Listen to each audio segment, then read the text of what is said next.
Phrasal verbs. अब भैया ये होती क्या है फ्रेजल वर्ब? सबसे पहले तो ये समझते हैं हम लोग।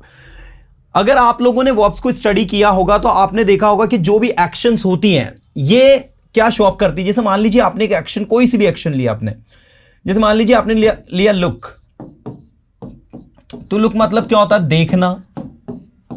ठीक है, लुक का मतलब क्या होता है? देखना। जब आप किसी चीज को लुक कर रहे हो, है ना, उसको देख रहे हो, तो वहां पर जब आप उसे देखना के सेंस में ये वर्ब मीनिंग दे रही है। लेकिन जब इसे लुक वर्ब के साथ में आप क्या करोगे? लुक आउट यूज कर दोगे, लुक आफ्टर यूज कर दोगे, लुक इनटू कर दोगे, लुक फॉर कर दोगे, तो ये सबके मीनिंग अब यहां पर डिफरेंट हो जाएंगे। इनके मीनिंग में क्या हो जाएगा? बदलाव हो जाएगा। और ये जो बदलाव आया है, this changes is actually because of these particular prepositions that we have added over here. So these verbs are called phrasal verbs. ठीक है, इन verbs को आप क्या कहते हैं भाई? आप इन verbs को कहते हैं phrasal verbs। अगर कोई आपसे पूछे कि phrasal verb, पहले तो बताओ phrasal verb क्यों कही जाती है, तो आपको बताना है कि phrasal verb जो है ना phrase से बनी है। phrase का मतलब होता है वाक्यांश। वाक्यांश मतलब वाक्य का अंश, द पार्ट ऑफ सेंटेंस। तो कोई भी जो फ्रेज होता है ना, वो एक सिंगल वर्ड नहीं होता, वो ग्रुप ऑफ वर्ड्स होता है। तो यहां पर भी देखो ना, लुक और आउट कितने वर्ड है? 2 वर्ड है, जिसमें एक वर्ब है और एक प्रीपोजिशन है। तो एक वर्ड और एक प्रीपोजिशन मिलकर यहां पर एक नए वर्ड को क्रिएट कर रहे हैं, एक मीनिंग, नए मीनिंग को क्रिएट कर रहे हैं। ठीक है, सो ये जो सिचुएशन है इसको कहा जाता है आपका फ्रेजल वर्ब। कि भाई आप लोगों की जो वर्ब है, उस वर्ब के साथ में जो प्रीपोजिशन ऐड हो जाती है तो आपका क्या बन जाता है? फ्रेजल वर्ब बन जाती है। ठीक है भाई, ये भी एक डेफिनेशन हम लोग इसकी दे सकते हैं। चलिए अभी हम लोग फ्रेजल वर्ब में, अब अगर लुक को लिख दिया तो इसको पढ़ लेते हैं। इसका मतलब क्या होता है? इसका मतलब होता है किसी चीज को लुक आउट करना, मतलब होता है किसी चीज की मॉनिटरिंग करना, टू वॉच समथिंग। आपकी भाषा में कहे तो किसी चीज को चौकसी करना, किसी चीज की निगरानी करना, दैट इज लुक आउट। ठीक है, ऐसे ही दूसरा वर्ड आपका है लुक आफ्टर। लुक आफ्टर क्या होता है? लुक आफ्टर का मतलब होता है to manage something, to manage something. अब मैनेज कैसे करना है? जैसे मैं सेंटेंस बोल के बताता हूं आपको। लुक इट आउट, इसको क्या करो? संभालो, देखो इसको। ठीक है ना। सो लुकआउट और लुक आफ्टर में डिफरेंस है। लुकआउट आप क्या कर रहे हो पता है? लुकआउट में आप किसी चीज की निगरानी कर रहे हो, उसकी चौकसी कर रहे हो कि उसके साथ क्या हो रहा है, उसमें क्या होगा, ये सारी चीजें लुकआउट में कहलाती है। एक जो जासूस होता है ना, स्पाई जिसको कहते हैं, वो क्या करता है? लुकआउट करता है, इन्वेस्टिगेशन करता है, चीजों के बारे में पता लगाता है भाई क्या है क्या नहीं है ना। सो दैट इज, सो वो लुकआउट उस केस में होता है। लेकिन look after is a different thing. Look after जैसे मान लीजिए आपका एक होम गार्डन है and you have gone somewhere, you have gone outside for few days, and now who is going to look after your house, who is going to look after your home garden in your absence? तो आपने अपने किसी पड़ोसी को, अपने किसी रिश्तेदार को एक रिस्पॉन्सिबिलिटी दे दी कि भाई इनमें पौधों में पानी आप थोड़ा दे दिया करना हर 2-3 दिन में, 4 दिन में। सो यहां पर ये जो लुक आफ्टर है, इसका मतलब है टू मैनेज समथिंग, है ना। किसी चीज को लुक आफ्टर करना, संभालना, मैनेज करना, उस सेंस में आपका ये जो है आपका लुक आफ्टर यूज होता है। Look into is a different thing actually. Look into का मतलब होता है टू इन्वेस्टिगेट समथिंग, किसी चीज को इन्वेस्टिगेट करना। अब इन्वेस्टिगेट करना समझते हैं क्या होता है? जांच पड़ताल करना, अगर आपकी भाषा में कहे तो किसी चीज के बारे में इन्वेस्टिगेशन करना। जैसे मैंने कहा भाई इस केस की छानबीन जो है या इन्वेस्टिगेशन कौन कर रही है, तो बोले CBI is looking into this case. CBI is looking into this case, मतलब सीबीआई जो है इस केस में क्या कर रही है? लुक इनटू कर रही है। लुक इनटू कर रही है मतलब इसको इन्वेस्टिगेट कर रही है। और ऐसे लुक फॉर का मतलब होता है to search something, to search something, किसी चीज को खोजना, ढूंढना, that is the look for. Look for का मतलब क्या हो जाता है? किसी चीज को ढूंढना या खोजना। लुक ओवर होता है टू एग्जामिन समथिंग।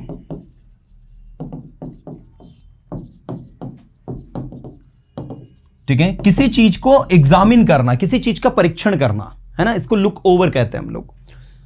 जैसे लुक ओवर का अगर आप सेंटेंस बनाना चाहोगे तो आप सेंटेंस भी इसका बना सकते हो।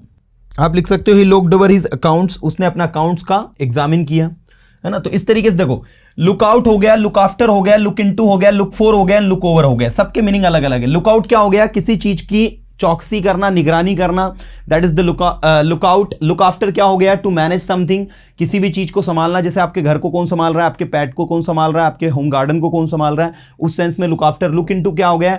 किसी चीज के बारे में बारीकी से जांच पड़ताल करना, छानबीन करना, that is the look into. And look for का मतलब क्या होता है? किसी चीज को इंडिविजुअली ढूंढना। जैसे आप कोई चीज सर्च कर रहे हो तो मैं क्या कहूंगा आपसे? What are you looking for? तो आप कहोगे I am looking for my cell phone. I am looking for my cell phone, मतलब मैं अपने सेल फोन को ढूंढ रहा हूं। इसी तरीके से आपका अगला वर्ड क्या है? लुक ओवर दिया है, तो लुक ओवर का मतलब क्या होता है? टू एग्जामिन समथिंग, किसी चीज को क्या करना? एग्जामिन करना। चलो अगला हम लोग देखते हैं द नेक्स्ट वर्ड। गेट वाली सीरीज देख लेते हैं हम लोग। गेट का मतलब समझते हो क्या होता है? गेट का मतलब होता है प्राप्त करना किसी चीज को। चलिए इतने सारे गेट के हैं, अब इसको थोड़ा सा मैं पढ़ाना चाहूंगा, ध्यान देंगे। अभी के अभी याद करते हैं। गेट बैक मीन्स होता है किसी चीज को वापस ले लेना।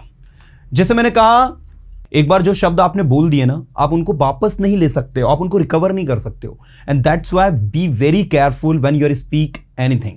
जब आप कुछ बोलने वाले हो तो क्या करो? बहुत ही ज्यादा केयरफुल हो जाओ। सो गेट बैक का मतलब क्या होता है? टू रिकवर, किसी चीज को वापस लेना। अब आप गेट डाउन, अब डाउन का मतलब समझना। डाउन क्या होता है? नीचे, मतलब एसेंड, मतलब क्या हो रहा है? डिसेंड हो रहा है। एसेंड तो ऐसा ऊपर आ जाता है, एसेंडिंग मतलब एसेंडिंग, डिसेंडिंग है ना। तो to descend or to decrease, अगर आपकी भाषा में इसे कहेंगे तो हम कहेंगे टू डिक्रीज, किसी चीज का नीचे आना, कम होना, that is the get down. Get down का मतलब होता है नीचे जाना। ठीक है, मैंने कहा your bad habits will get you down, your bad habits will get you down if you don't remove them, or you what you can say, if you don't abandon them. अगर तुम्हारी बुरी आदतों को तुम छोड़ते नहीं हो ना, तो it will get you down, ये आपको क्या करेगी? गेट डाउन कर देगी, आपको डिसेंड कर देगी, आपको नीचे गिरा देंगी, आपको नीचे ले आएंगी। ऐसे no need to explain the word get up, because we already use this word in our spoken, that every day I get up at 7 o'clock in the morning, every day I get up at 6 o'clock in the morning. Get up means to rise, to wake up. The next we have get on. Get on का मतलब होता है students कहीं पर तरक्की करना, progress करना, है ना, आगे बढ़ना। Every day she is getting on. ठीक है, वो रोज जो है कुछ नया कर रही है, कुछ अच्छा कर रही है। तो गेट ऑन का मतलब होता है to climb up, to progress, to be advanced. ये भी लिख लीजिएगा, to be advanced. To be advanced का मतलब भी क्या होता है? Get on. तो इस तरीके से आपका गेट ऑन जो है आपका यूज होता है। तो गेट ऑन मतलब होता है to climb up, to progress and to be advanced. बिल्कुल इसको दिमाग में फिट कर लेना बहुत अच्छे से। और वो सॉन्ग तो आपको याद ही होगा, 1 2 3 4 get on the dance floor. तो उस सेंस में ही आपका ये आता है गेट ऑन मतलब क्लाइम अप, है ना, किसी जगह पर चढ़ना, है ना, इस तरीके से। इसके बाद नेक्स्ट वर्ड है आपका गेट ऑफ। गेट ऑफ का मतलब क्या होता है? To escape, to escape from somewhere, कहीं से बच निकलना। जैसे मैंने कहा, she is trying to get off from the class, she is trying to get off from the class. वो क्लास से क्या करने की कोशिश कर रही है? बचने की कोशिश कर रही है ना, भगने की कोशिश कर रही है। ऐसे गेट आउट मतलब होता है to be out from somewhere, कहीं से बाहर हो जाना, गेट आउट हो जाना। हम अक्सर किसी को आपने बोलते हुए भी सुना होगा, get out of from here, यहां से बाहर हो जाओ, तो गेट आउट फ्रॉम हियर। तो इस तरीके से, तो गेट आउट का मतलब क्या होता है? किसी को बाहर करना या किसी को दूर करना, दैट इज। इसके बाद नेक्स्ट है आपका गेट ओवर। गेट ओवर का मतलब होता है to finish something, to deliver something, किसी कार्य को फिनिश कर देना, किसी चीज को कहीं पर डिलीवर कर देना, दैट्स गेट ओवर। जैसे आपने कहा, I have got over my job. I have got over my job मतलब मैंने अपना जॉब क्या कर दिया? फिनिश कर दिया, मैं अपना जॉब पूरा कर दिया।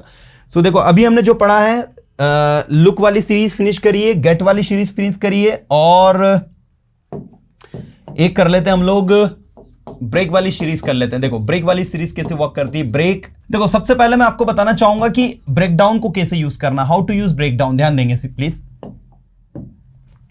ब्रेक डाउन का मतलब होता है किसी चीज का डैमेज हो जाना, to damage something, to stop functioning, काम करना, किसी चीज का बंद कर देना, that is actually the break down. जितनी भी मशीन्स हैं, इलेक्ट्रॉनिक गैजेट्स हैं, या जितनी भी ऐसी चीजें हैं जो खराब हो जाती है, जैसे आपने कहा भाई हमारा टीवी जो है क्या हो गया? खराब हो गया, तो आप क्या कहोगे? अब TV has broken down, it has not been working for 2 days। ठीक है, हमारा जो टीवी है वो क्या हो गया? खराब हो गया है, 2 दिनों से चल नहीं रहा है। हमारा टीवी जो खराब हो गया था, तो आप देख सकते हैं ब्रोकन डाउन, ये हमने यहां पर यूज किया है। ब्रेक डाउन की थर्ड फॉर्म ब्रोकन डाउन, है ना। दूसरा आपका ब्रेकआउट। ब्रेकआउट का मतलब क्या होता है समझते हैं आप? टू स्प्रेड समथिंग, किसी भी चीज का फेल जाना, ठीक है, किसी भी चीज का क्या हो जाना? फेल जाना। जैसे देखो मैंने कहा आग पूरे जंगल में फैल गई है, तो आप क्या कहोगे? Fire has broken out across the forest, now it's very tough to control it. अब इसको कंट्रोल करना बहुत ही ज्यादा क्या है? टफ है, क्योंकि फायर जो है पूरे वी कैन से दैट पूरे फॉरेस्ट के अंदर क्या हो गई है? ब्रेकआउट हो गई है, फैल गई है, पूरे फॉरेस्ट में फैल गई है। तो it's very tough to control it, इसको कंट्रोल करना बहुत ही ज्यादा टफ है। ब्रेकअप मींस क्या होता है? To break the relationship, relationship या टू ब्रेक द लिंक, किसी भी प्रकार का लिंक तोड़ देना या रिलेशनशिप को तोड़ देना, that is called the breakup, you know. Why do you always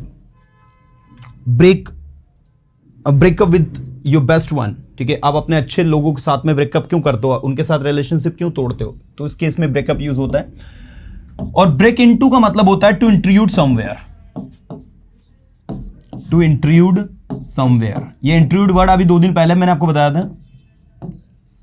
last night 2 thieves broke into my house and stole some valuable items, stole some valuable things। ये रहा आपका broke into, ठीक है। ओके, अब ये पुट वाली series को देख लो, ये कैसे वर्क कर रही है। सबसे पहले पुट ऑन को वियर के सेंस में देखो। जैसे मैंने कहा please put your shoes on, please put your shoes on, please put your shoes on. कृपया अपने शूज पुट ऑन कर ले। और ऐसे ही जब हम उन्हें उतारने के लिए कहेंगे please put your shoes of, ठीक है। कृपया अपने शूज जो है वो पुट ऑफ कर दे। पुट ऑफ कर दे मतलब क्या कर दे? उन्हें वियर आउट कर दे, उन्हें उतार दे, है ना। तो इस तरीके से आप देख सकते हैं put on and put off, ये 2 वर्ड आपका एक पहनने के लिए यूज होता है और एक उतारने के लिए होता है ना। तो ये थोड़ा सा ध्यान दें। इसके बाद दूसरा इसका मतलब होता है टू अज्यूम। अज्यूम का मतलब समझते हो क्या होता है? टू इमेजिन, किसी चीज के बारे में पुट ऑन करना। मैंने कहा you should not put on anything until unless you see the things practically. आपको कोई भी चीज के बारे में पुट ऑन नहीं करना चाहिए, अज्यूम नहीं करना चाहिए जब तक कि आप उसको प्रैक्टिकली देख नहीं लो। Never put on anything until unless you see the things practically, है ना। तो this is the way to use the word put on. And the put off मतलब होता है टू पोस्टपोन, किसी चीज को पोस्टपोन कर देना, उसकी डेट को आगे बढ़ा देना। मैंने कहा I think the meeting will be put off. मुझे लगता है मीटिंग को पुट ऑफ कर दिया जाएगा, पोस्टपोन कर दिया जाएगा, मतलब उसको थोड़ा सा आगे बढ़ा दिया जाएगा। उस सेंस में पुट ऑफ भी यूज होता है। किसी चीज को पुट डाउन करना मतलब होता है सरप्रेस, इसका मतलब होता है दबाना। जैसे मैंने कहा for example he knows how to put down his enemies. उसे पता है कि उसे अपने दुश्मनों को कैसे पुट डाउन करना है, कैसे उनको जो है सरप्रेस करना है, दबाना है, उनको नीचे दिखाना है, लाइक इस तरीके से। पुट आउट का मतलब होता है एक्सटिंग्विश करना, बुझाना। Please put this light out, put this light out. कृपया इस लाइट को क्या कर दो? पुट आउट कर दो। पुट दिस कैंडल आउट, वैसे तो ब्लो आउट भी होता है, कैंडल को बुझाने के सेंस में हम लोग यूज करते हैं इसको। तो ये पुट वाली सीरीज भी आप लोग याद रख लें, ठीक है ना।